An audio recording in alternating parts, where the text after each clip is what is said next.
Hey everybody, what's up? Steve here.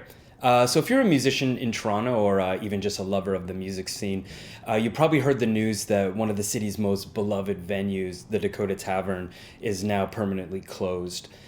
This was announced a couple weeks ago, I think, but I was aware of it a little earlier than that. I made an Instagram post about it in the fall of last year after we had kind of partied there on one of its last official nights open.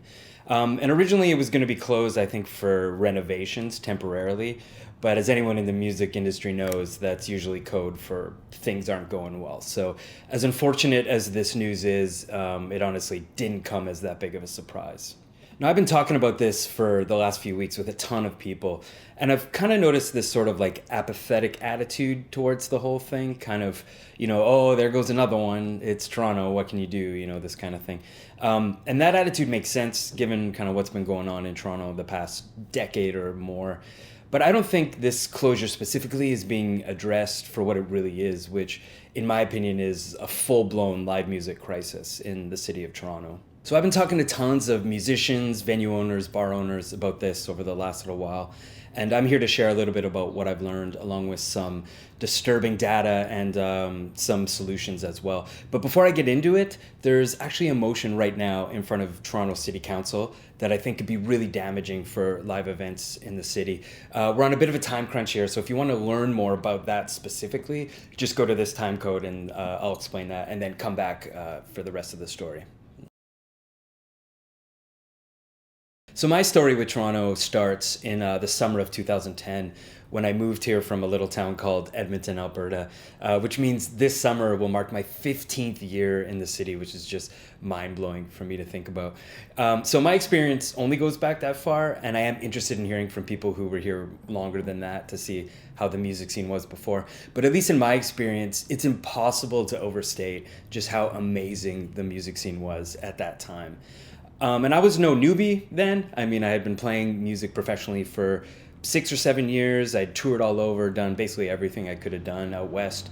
But still, the music scene here just blew my mind. I had never seen anything like it before. I mean, I basically blew through all my savings in the first year I was here, just kind of going out every night, going to new venues, meeting musicians, going to jams, open mics, that kind of thing. And in true Alberta boy fashion, I drove everywhere. I don't even think I discovered the subway until my second year in the city, which in hindsight was pretty stupid.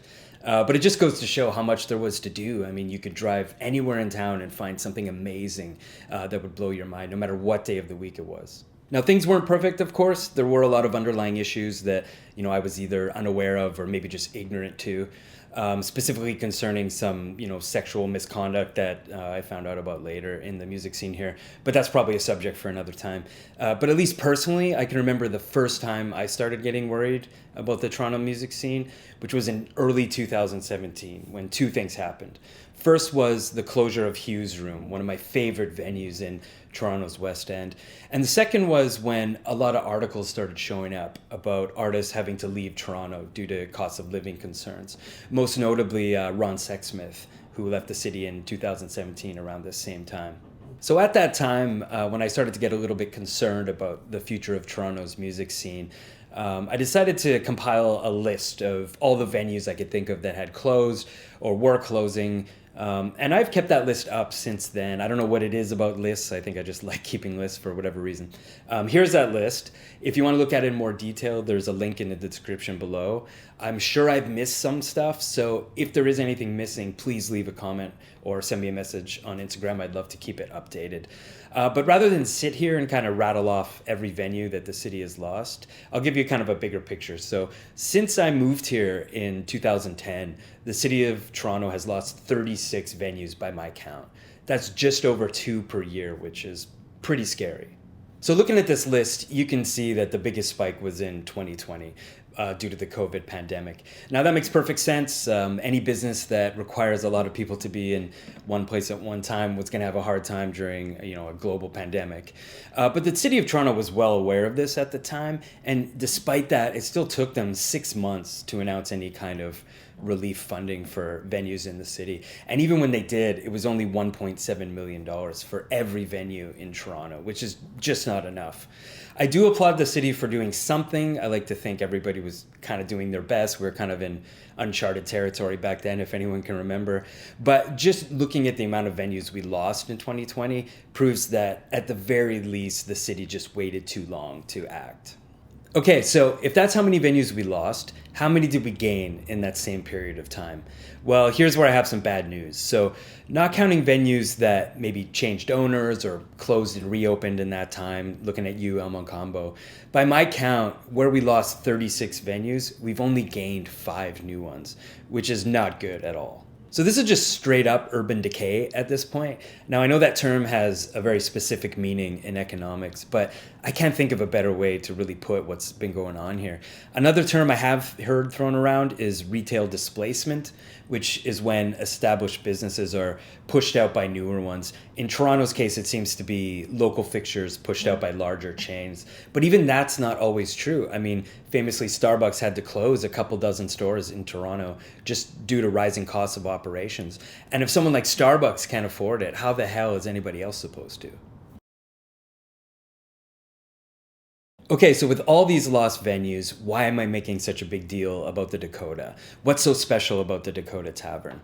In fairness, it's really hard for me to be objective here because it was one of my favorite places. I had the opportunity to play there many times over the years with some of, in my opinion, Canada's greatest artists. But I honestly do think that it is a symptom of a much bigger crisis. And I mean, on its surface, it really doesn't seem that special, right? I mean, it was sort of a dingy underground bar in a trendy hipster area of town, if people are still using that word. As a sort of beer snob myself, I didn't really like a lot of the beers there. I never really enjoyed going for a drink there. But despite that, it was still one of my favorite places to go. And I think a lot of people, music lovers and musicians especially, would probably back me up on that. So if I had to explain this contradiction with the Dakota, I would do it by explaining 2 things. The first is the quality of the music that you would see there, which was always top notch. But the second and more important one, I think, was the consistency of the experience every time you went. So anytime you went to the Dakota, you could expect a great band, great sound, great people, dancing, all that stuff that people love. There was no way to escape it. Every time you went there, that's what you were going to do. The Dakota was one of the few venues in town that I always said chose a side in sort of the debate between being a live music venue and just being a bar. They said, no, when you're here, this is what you're going to do. You're going to party and listen to a great band. And I think that's the main reason that made it so special. So for me at this point, I'm well into my second decade of playing music for a living, which is just crazy for me to think about it. And in that time, I've played every kind of venue that exists, like from arenas, stadiums, theaters, jazz clubs, blues clubs, clubs that remind you of the club in Roadhouse. And I can honestly say that all the worst gigs that I've ever had in my career were at venues that refused to pick a side between being a venue and a bar. One of the things that a place like the Dakota was so good at. I mean, I still have nightmares about playing gigs during the NHL playoffs and being relegated to play in between periods so as to not interrupt the game, something that I never fully understood. And I'm sure a lot of people have similar stories, which I would love to hear, so please comment them if you can. I think these kind of experiences are probably pretty common in the music industry. The Dakota Tavern wasn't like this at all. When you played there, you felt not only respected as a musician, but you felt that the art you were performing was being respected as well. And that's something in the long run I think is worth way more than any amount of money you could get from playing a bar where you didn't feel respected. Okay, so at this point, 2 things are really clear to me.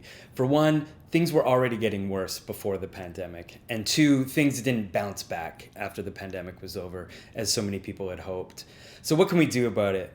So I can sit here and kind of say, get out and support live music, which would help. There's nothing wrong with doing that. But in my honest opinion, I think we're sort of past that being a solution. The problem we seem to have is not one with the community, but more of a political issue. And when it comes to our varying levels of government, I don't think the problem has anything to do with the amount of money they have at their disposal. So about a month before the Dakota closed back in 2024, we learned that Toronto is getting a brand new 50,000 seat music venue built by the city and Live Nation. Now I know this venue is supposed to be temporary, but there's already conflicting reports about what temporary really means. And we don't know how much taxpayer money is going to be used to build this thing, but I can almost guarantee it's going to be more than $1.7 million, the amount that Toronto City Council decided the entire music scene of Toronto was worth back in 2020. So if we can afford to build a venue like this, how can we not afford to promote and outfit the venues that we currently have that are responsible for Toronto being the cultural hub that it used to be? I think the core of the problem is, unlike the developer and corporate lobbies, we don't have a strong lobbying group pushing to save live music in Toronto. Even still, I think there's some things that we can do. There is some good news. The creative co-location facilities property tax subclass designation is a good idea that I think needs to be widely expanded. And on top of that, there's a couple other little things. Number one, any music venue in town that has live music more than, say, 2 or 3 days a week should be provided with a modern working PA system, either free of charge or maybe at some kind of discounted rate. In my experience, there's way too many, especially smaller venues with terrible sounding PAs, and this is really just unacceptable. Not only would this make musicians' lives easier, but you gotta remember that live music is really for the audience. And if we want people going out and coming back to see live music, no one's gonna do that if everything they hear sounds like. Personally, I would love to see this expanded into drum sets, maybe just hardware and amplifiers as well. But, we can start with PA and maybe work up to that. It might be an easier sell that way. But really, I think this would be a great return on investment for the city of Toronto in terms of the quality of live music that people would experience. Number two, noise bylaws in culturally dense areas of the city need to be amended to allow venues to stay open longer without fear of infraction from the city. Unfortunately, we seem to be sliding backwards on this one a little bit. In 2023, the City of Toronto actually lowered the upper limit for indoor amplified sound for whatever reason. But at the very least, if the city is going to have these rules, they should try to force them universally. Here's a video of construction taking place in my neighborhood at 1 a.m. with decibel levels well into the 80s and 90s. Now, how that's less disruptive than a live band is just beyond me. On a bit of a side note, I find it kind of funny that anytime you look up one of these noise bylaws on the city's website, the first example they always give is live music. I mean, not loud cars or parties or construction, nothing like that. It's always live music. It's almost as if they're picking on this issue specifically. And lastly, and in my opinion, the most important one, is we need to be aware of when the City of Toronto is making decisions or about to make a decision that could negatively impact live music in the City of Toronto. And we actually have the opportunity to do that right now. So in a nutshell, 2 city councillors have put forward a motion to try and convince the Alcohol and Gaming Commission of Ontario to make it much harder for nonprofit groups to obtain liquor licenses for live events in the City of Toronto. And if you know anything about this industry, that basically means it's going to be impossible for them to even break even, let alone make a profit for whatever causes they're trying to raise money for. So in this motion, they call these groups nuisance actors, which in my opinion is a little condescending. But I am an optimist and I do want to give everybody a fair shake here. I'm assuming these councillors are acting in good faith. In fact, the motion does mention that they've received some complaints from what I assume are constituents.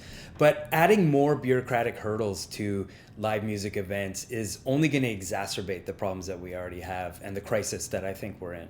So even putting aside the AGCO's well-documented history of harassing smaller music venues in Toronto and the uneven noise bylaws I was talking about before, these kind of motions should at the very least be challenged by the Toronto artistic community. So in the description, there's some links. I've linked to a petition, the actual motion itself, and some other information about it. So please, I recommend signing the petition and maybe spreading around that information if you can.